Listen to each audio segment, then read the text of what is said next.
تھوڑی سی آج کھل کے کرنا چاہتا ہوں، لمبی بات بھی نہیں کروں گا، اور اگر کسی کو میرے سے اختلاف ہو تو مجھے معاف فرما دیں، اس لیے کہ میں یہ کشمیر پر سیمیناروں میں تقریریں کر کر کے اب تنگ آ چکا ہوں۔ مجھے کبھی کبھی ایسا لگتا ہے کہ میں جھوٹ بول رہا ہوں اور کشمیریوں کے ساتھ وہ کام کر رہا ہوں، وہ دھوکہ دے رہا ہوں جو بڑے بڑے لوگ کرتے ہیں۔ تو اس لیے اگر میری گزارشات کسی کو بری لگیں تو معاف کر دیں، اگر نہیں معاف کرتے تو پھر جو کچھ کرنا کر لیں۔ بات دراصل یہ ہے کہ یہ جو سلسلہ چل رہا ہے خاص طور پہ 5 اگست 2019 کے بعد سے، اس کے بعد جمعے کے جمعے ایک احتجاج کا سلسلہ شروع کیا تھا وزیر اعظم عمران خان نے، اب وہ سلسلہ بھی بند ہو چکا ہے۔ یہاں پر پی ڈی ایم سے بھی شکوہ شکایت کیا گیا ہے۔ تو اگر یہاں پہ وزیر اعظم آزاد کشمیر راجہ فاروق حیدر صاحب موجود ہوتے تو میں زیادہ کھل کر بات کرتا، لیکن اب وہ کیونکہ موجود نہیں ہے تو وہ ایک بہت اعلیٰ سطحی اجلاس تھا جو 5 اگست 2019 سے 3 دن پہلے منعقد ہوا اسلام آباد میں۔ اس اجلاس میں راجہ فاروق حیدر صاحب کو یہ بتا دیا گیا تھا کہ اگلے 2-3 دن میں مقبوضہ جموں کشمیر میں کیا ہونے والا ہے۔ اس میں 370 کی بھی بات ہوئی، اس میں 35A کی بھی بات ہوئی، لیکن راجہ صاحب نے جو بتایا، جو کہا کہ جناب اس کو کاؤنٹر اس طریقے سے کرنا چاہیے، تو ان کی بات نہیں مانے گی۔ تو میری اب گزارش ہے راجہ فاروق حیدر صاحب سے کہ ویسے بھی آپ کی حکومت کی مدت پوری ہونے والی ہے، تو تھوڑی ہمت کریں، آپ اصلی کشمیری بنیں،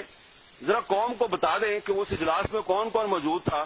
آپ کو کس نے کیا بتایا اور آپ نے کیا جواب دیا، تاکہ پتہ چلے کہ یہ کوئی اچانک نہیں ہوا سب کچھ، یہ پہلے سے ہمیں پتا تھا، ہمارے ارباب اختیار کو پہلے سے پتا تھا کہ مقبوضہ جموں کشمیر میں بھارت کے عزائم کیا ہے، وہاں پہ 370 بھی سسپینڈ ہونے والا ہے، وہاں پہ 35A بھی ختم ہونے والا ہے، اور ان کا منصوبہ کیا ہے۔ اور اس کے بعد جب وہ ہو گیا تو پھر آپ نے دیکھا کہ آپ کی فورن پالیسی جو ہے وہ جس طریقے سے ناکام ہوئی، اس کا ذکر یہاں پہ ہوا ہے۔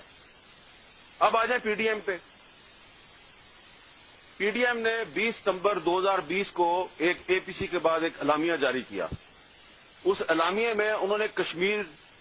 کے ساتھ اظہار یکجہتی تو کیا، لیکن ساتھ ہی ساتھ انہوں نے ایک اور جو کلاس تھی اس میں گلگت بلتستان کے حوالے سے جس طریقے سے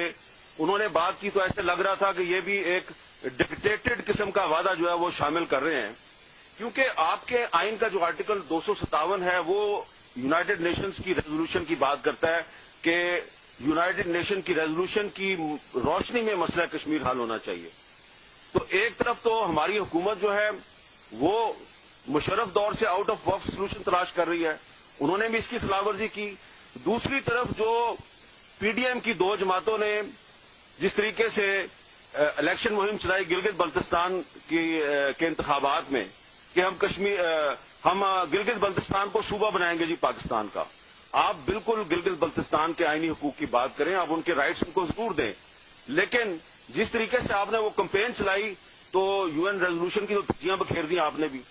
حکومت نے بھی اس کی پرواہ نہیں کی، حکومت بھی وہی کام کر رہی ہے۔ وزیر اعظم صاحب جا کے وہاں پہ اعلان کر رہے ہیں کہ میں اس کو صوبہ بناؤں گا، اور اپوزیشن کی 2 پارٹیاں بھی یہی اعلان وہاں پہ کر رہی ہیں۔ تو اس لحاظ سے دیکھا جائے تو حکومت اور اپوزیشن کی 2 بڑی پارٹیوں نے جو یو این ریزولوشن کے ساتھ جو کر دیا ہے وہ وہی کیا ہے جو دشمنوں نے کیا ہے، اور اس پر میں ان کے ساتھ ڈبیٹ کے لیے تیار ہوں۔ اور انہوں نے دونوں نے ایک بیرونی ایجنڈا جو ہے اس کے تحت جو پریشر تھا ان پر، اس پریشر کے تحت انہوں نے سرنڈر کیا۔ اور افسوس کی بات یہ ہے کہ پاکستان پیپلز پارٹی جو ہے یہ تو مسئلہ کشمیر کی پیداوار ہے۔ ذوالفقار علی بھٹو صاحب کا تاشقند ایگریمنٹ پر اختلاف ہوا تھا ایوب خان کے ساتھ، انہوں نے پارٹی اپنی کشمیر کے مسئلے میں بنائی تھی، لیکن وہ بھی بڑے فخر سے کہتے ہیں کہ دیکھو ہم نے تو 2018 کے مینیفیسٹو میں یہ وعدہ کیا تھا کہ ہم اس کو علیحدہ اسٹیٹس دیں گے، صوبے کا درجہ دیں گے۔ تو یہ جو دونوں پارٹیاں ہیں اور حکومت تحریک انصاف، ان کے کشمیر پالیسی میں کوئی فرق نہیں ہے، ان میں سے جو بھی حکومت میں آئے گا وہ کشمیر میں یہی کچھ کرے گا۔ اب سب سے بڑی بات جو ہے وہ یہ ہے کہ اب آ رہا ہے آزاد کشمیر کا الیکشن۔ اب آزاد کشمیر کے الیکشن میں بھی آپ دیکھیں گے تھوڑے دنوں میں کہ ایک طرف تو آپ کو وہاں پہ ایک ہارس ریڈنگ شروع ہونے والی ہے، وہ آپ کو نظر آئے گا، ایک اور تماشا بنے گا کشمیریوں کا، اور پھر آزاد کشمیر کو بھی پاکستان کا صوبہ بنانے کی کوشش اسی الیکشن کے ذریعے شروع ہوگی. اور جب آپ آزاد کشمیر کے بارے میں بھی یہ بات کریں گے تو پھر آپ مجھے بتائیں کہ یو این ریزولوشن کدھر جائے گی. ہم سارے یہاں پہ جو اکٹھے ہوئے ہیں, ہم سب کا اتفاق ہے کہ مسئلہ کشمیر اقوام متحدہ کی قراردادوں کی روشنی میں حل ہونا چاہیے. جب آپ جا کے گلگت بلتستان میں یہ وعدہ کرتے ہیں کہ ہم نے اس کو صوبہ بنانا ہے پاکستان کا, اور اب آپ وہاں پہ کام شروع کر دیا آپ نے کہ صوبہ بنانا ہے ہم نے آزاد کشمیر کو پاکستان کا, تو بات تو ختم ہوگی نا. تو آرٹیکل 257 آئین پاکستان,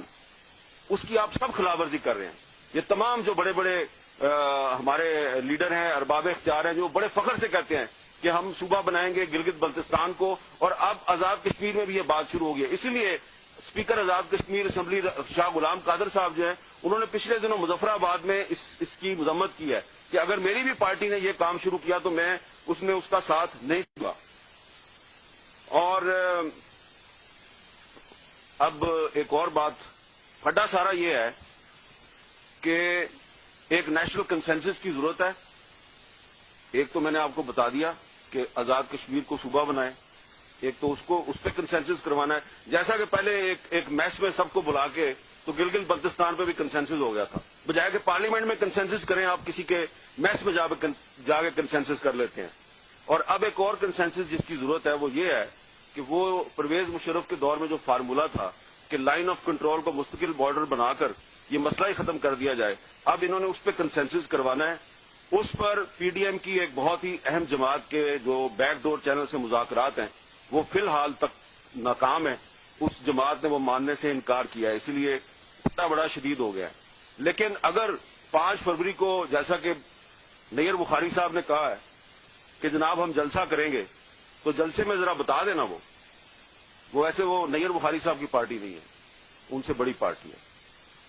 اگر آپ واقعی کشمیر کے ساتھ اس کے کاز کے ساتھ مخلص ہیں تو 5 فروری کے جلسے میں بتائیں کہ کس نے آپ کو یہ کہا ہے کہ یہ ایل او سی کو مستقل بارڈر بنانے پہ